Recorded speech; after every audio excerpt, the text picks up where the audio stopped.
So, welcome back to my channel. Today, I think it's about time we should talk about St. George, the Ironman 70.3 World Championships, my first professional World Champs.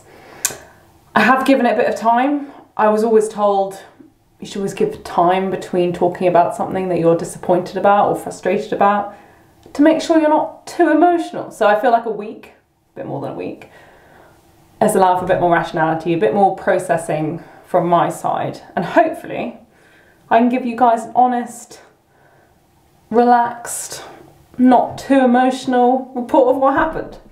So here we go.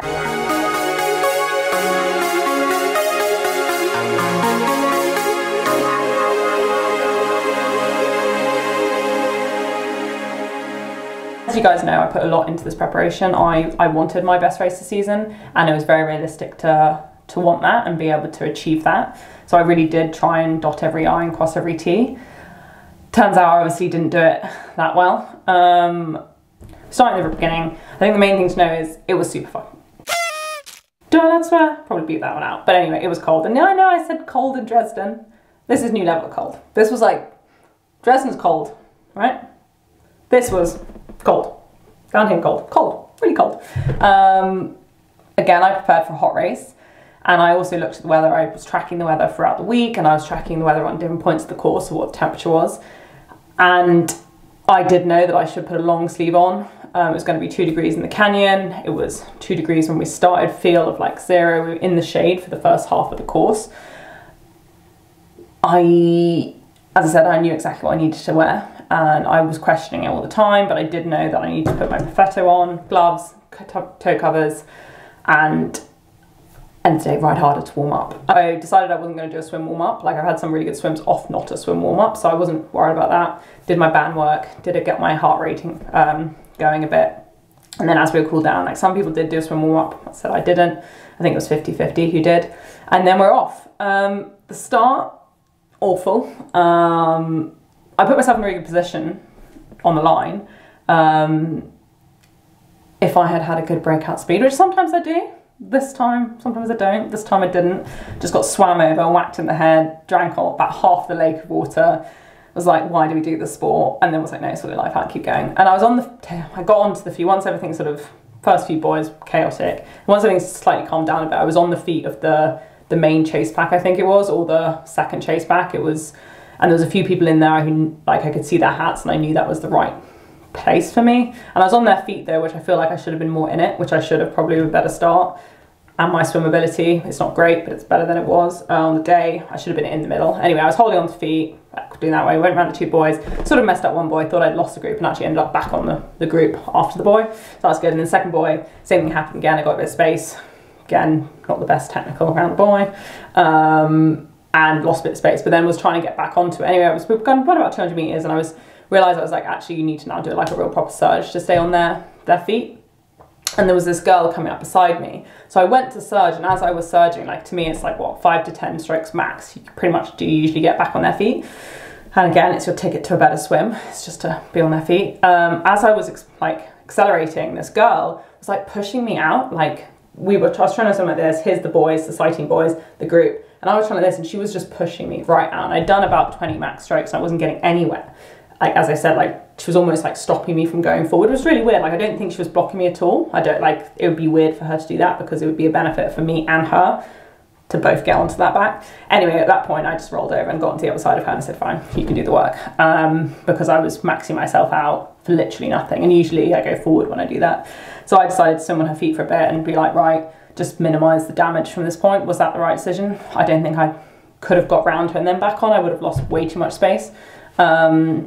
And yeah, so I just swam in quite happily. Again, I don't think I swam very well. I didn't swim badly, but I didn't swim or come out the water with people I know I can swim with, which would have been about a minute and a half quicker, which I believe was that group. Anyway, got out, and this is where it all went wrong. All went wrong. I wasn't that cold, so I thought, I'm not that cold. I'm gonna put on, I had 2 options in T1, a jacket and a gilet. But the gilet was only ever supposed to be put on if I had put plastic, like, which I'd done in Dresden, down my, like, I had this like plastic poncho thing I'd cut up, put it down my suit to stay windproof and a bit warmer. I didn't have that down my suit, and I was like, oh, it's not that cold. So I'd put on the gilet. was that cold? It was that cold, you idiot. I went, literally within a kilometre on the bike, I realised I messed up. Fucked up, in fact. And I considered at one point, are you even allowed to go back to T1 to pick up? Are you allowed to go back into T1? I don't know. I don't know if that's a rule. I was like, no, you're fine. Just try a bit harder, cycle a bit harder. I was so fucking cold from the start. And yeah, people came past me. Like, for example, IRONMAN came out just behind me in the swim. Great person to come past you, uses pace line. Brilliant. Dropped like a fly. Then Marshall Lane came past me. She'd like taken a bit longer to probably put on a jacket in T1. Very intelligent. Couldn't do anything. I had absolutely nothing. And I was like, okay, like maybe you need to warm up, which evidently I did. And this was still in the shade at this time as well. And anyway, just, yeah, I like realized I was like going backwards on the bike from the start, and my numbers were like really bad.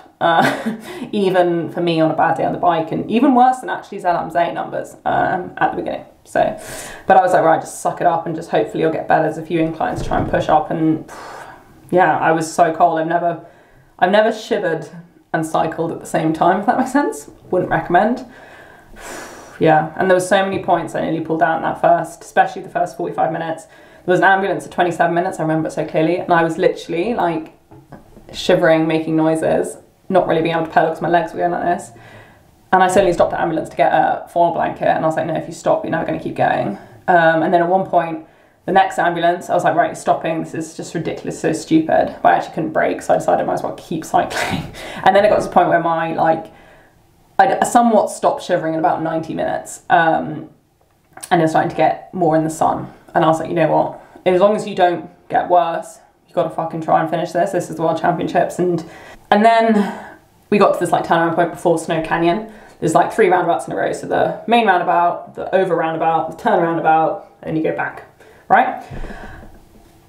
I back myself in anything technical, put it that way. I can straight line pretty much any roundabout in my TT bars, or do a nice curve, sensibly, don't worry. Anyway, so I was coming out of the turnaround roundabout, so the middle roundabout, and as I was coming around that, Charlene, another French athlete who'd actually had a penalty, served a penalty in early attempt, came past me really hard. Again, not hard to be dropping me because I was doing 180 watts. Most people would have dropped me. She came past me, again, I was in the pace line but going backwards, so probably went from what, she overtook me from 12 metres to probably about 50 metres when we came into the next roundabout. Again, just like I'd taken the last roundabout, I was going to stay in my TT bars and did stay in my TT bars, and as she was coming to the roundabout, she got up onto her hoods and she braked. So I came into the 12 metre zone, and for a few seconds, I would say 10 metres for a few seconds as the roundabout was happening, and then again she pulled away, as not hard, I was doing 180 watts. She was then dropping me, I was dropping back, still in my TT bars, and at that point is when the referee came past, and I could see her going through her little sheet, and I was like, please no, please no. She gave me a blue card, and which means 5 minutes for drafting. It really annoys me, one, for my responsibility that I should have instantly got on my hoods and slammed the brakes on, yes, I know that, or tried to then gone past it, which I don't think I could have. Again, the fact that I was doing shit. But also the fact that the other side of it, on the rules side of it, and how they deliver penalties, I am all for people getting penalties. I've had people drafting me, I've had people draft this whole season drafting and getting a benefit this whole season. I cannot stand that. But there also needs to be a bit of intent. The fact that I'm better technically on a bike shouldn't penalise me, and as I said, there was no intent there. Like if I then got out my bars to then attack out of the roundabout, 100%, give it to me, give me 10 minutes, I cheated, give me 10 minutes. But but hey, I take responsibility for going into the zone, I broke the rules, I said it for a second, and the other part that gets me, you have 25 seconds to pass the athlete that you're technically overtaking or coming into the zone. She hadn't even given me 25 seconds, as I said, not that it was going to happen, because it wasn't, but again, you have to let someone serve out their time, and she didn't. So, oh well, I got the penalty, then had to ride. In my head, I was like, oh, I've got another 15 minutes of this crap. Ended up having another 20 minutes of the crap, or however long it was. Took the penalty. Positive was a penalty. I could sit in the sun. I warmed up a bit.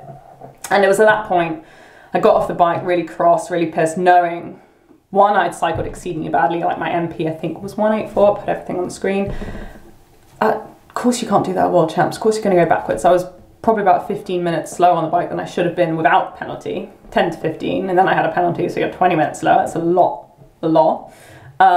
Take full responsibility for not putting enough layers on and getting cold.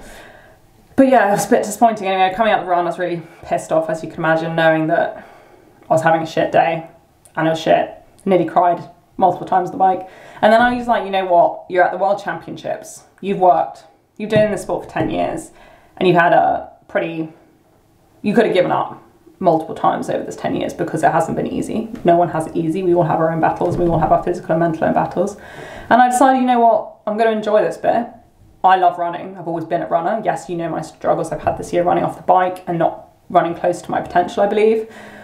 But I thought, fuck it, let's enjoy it. So I ended up just running by feel. I couldn't get my watch on, threw it in my back pocket, and then decided, like, the girls in front of me, some of them are really good friends, and some of the friends that I met on the circuit this year, and I thought, you know what, if I can't have a good day, I would never want to take it away from them. And also, why would I want to have 90 minutes of shit when I could have 90 minutes of just like enjoying it? So I cheered on for the girls who I know well, who are having bloody brilliant races. I ran to feel, I pushed myself.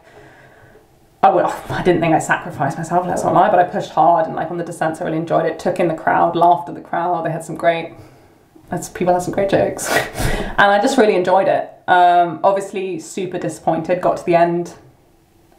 I am disappointed and frustrated because again, it's not even close to where I believe I'm at this point. Realistically, of course, I'm not going to do well in that race, but I'm also not, I don't believe 44 minutes off the pace is where I'm at. Probably about 20 to 25 minutes is probably where I'm at. And yeah, but you got to do it on race day. So that's the race. Again, I finished, which are points I didn't think I was going to finish. That's a plus. First World Championships as a pro, tick. And at least I know I can definitely gain 5 minutes for not getting my penalty. So yeah, but yeah, I'm disappointed in myself. I take full responsibility. I messed up. I made really poor decisions. 1, the cold. 2, at the roundabout. 3, I had to give it the cold again because I should know better, and I didn't. But then I also made some good decisions, like changing my nutrition strategy on the fly, i.e. sticking with liquid until the end and then going to gels. Changing my mentality on the run. I could have sucked and probably gone slower anyway. And yeah, as I said, it's been a long week trying to get over it and just really think about it, and imposter syndrome's kicking back in and you lose a lot of confidence. But again, I do not, as I said before, I do not regret putting myself out there. I do not regret failing, and I do not regret, sucking, because I think you learn a lot from sucking. I want to stop learning at some point, don't get me wrong. I do want to stop learning and start delivering on race day, but I feel like I could do that next year. And I'm making a lot of big, exciting changes next year, which I'm really excited about. And yeah, I don't think I've ever been excited about my next year. Usually I've just been hoping not to be injured and actually be able to race. So I'm excited. If you like what you see, make sure to give a big thumbs up. Hit the subscribe button if you want to see more. There will be more, I promise. And if you have any comments or questions, obviously put them down in the comment section below and I'll be sure to reply. And yeah, we'll go from there. So yeah, thanks so much and take care. Bye.